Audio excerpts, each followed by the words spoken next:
ce grand échassier tout blanc là-bas. Il s'agit d'une grande aigrette, un ardéidé comme le héron cendré. C'est un des plus grands échassiers de France et elle se nourrit principalement d'amphibiens, d'insectes, de petits poissons et de petits rongeurs. Ici, comme elle est dans un champ, à mon avis, elle doit se régaler de campagnols.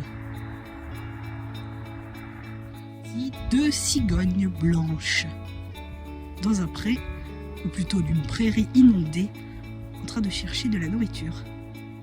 Cette corneille noire vient de lancer sur la route une noix dans le but de la faire briser contre le sol. Je vais m'approcher lentement et j'essaye de filmer si elle reproduit l'opération.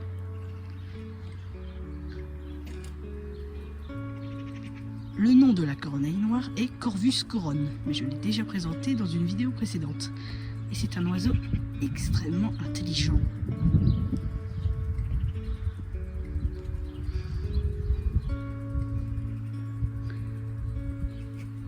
Et voilà qu'elle s'envole. Au-dessus de ce panneau avec plein de fils téléphoniques, on aperçoit une tourterelle turque qui est assez commune dans les jardins. Bonjour, c'est Professeur Bestiole. Et aujourd'hui, une vidéo assez spéciale. On est dans la nature et tombe parfois en promenade sur une véritable scène de crime. Regardez là, il y a des plumes partout. Ce sont des plumes de pigeons ramiers. Et nous allons essayer de voir qui est l'auteur de cet affreux crime, sachant qu'au sommet de ce piquet en bois, il y a les restes de l'oiseau et beaucoup de plumes. Eh bien, ce pigeon ramier s'est fait attaquer par un prédateur qui l'a plumé avant de le manger. Quel animal il pourrait s'agir? Eh bien, sachant qu'il s'est perché sur un piquet comme ça, il s'agit certainement d'un rapace, certainement un épervier ou un autour des palombes, peut-être même un faucon. C'est une habitude que prennent les rapaces de se percher et de déplumer le pigeon ramier ici. Je penche plutôt pour un épervier, sachant que l'autour des palombes est beaucoup plus rare. Mais un pigeon ramier reste quand même une grosse proie pour un petit rapace tel que l'épervier. Je vous laisse écrire dans les commentaires si vous avez une autre idée. En m'approchant d'une partie boisée, j'ai entendu un bruissement, puis j'ai aperçu un chevreuil en train de traverser et qui va rejoindre ces haies. Le nom latin du chevreuil est Capreolus capreolus. C'est le cervidé le plus commun de France et celui-ci est un mâle, on le reconnaît à ses bois un peu plus courts que celui du cerf, son cousin.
En m'approchant du pré, j'ai vu un drôle d'oiseau s'envoler.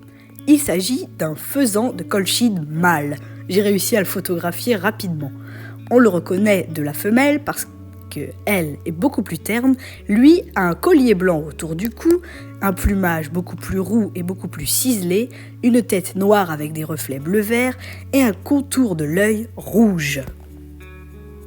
Le faisan de Colchide est un gallinacé comme les poules et les coqs. Il se nourrit principalement de petits animaux et de graines.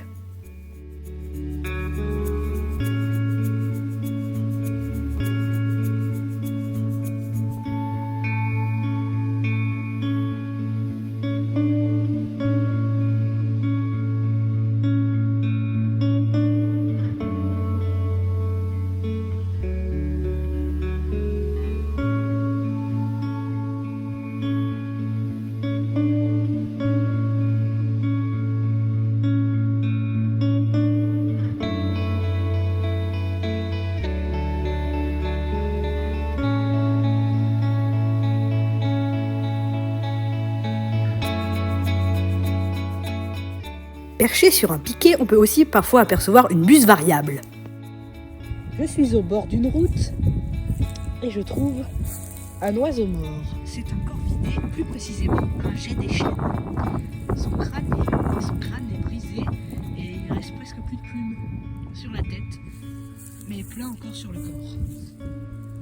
Le jet des chênes, de son nom latin Garrulus glandarius, est un oiseau très utile pour les arbres parce qu'il plante les glands dans le sol afin de faire des réserves et il en oublie parfois quelques-uns et du coup ça crée des arbres qui poussent. Je vais essayer de prendre un bâton pour pouvoir le retourner et qu'on puisse observer ces plumes bleues qui sont assez jolies.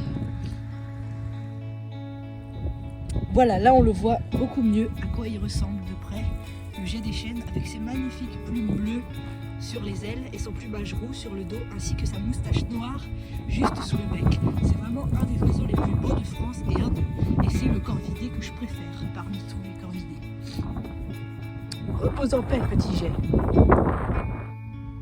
Ce drôle d'oiseau que vous voyez immobile sur ce terrain de foot est un pique-vert, de son nom latin Picus viridis.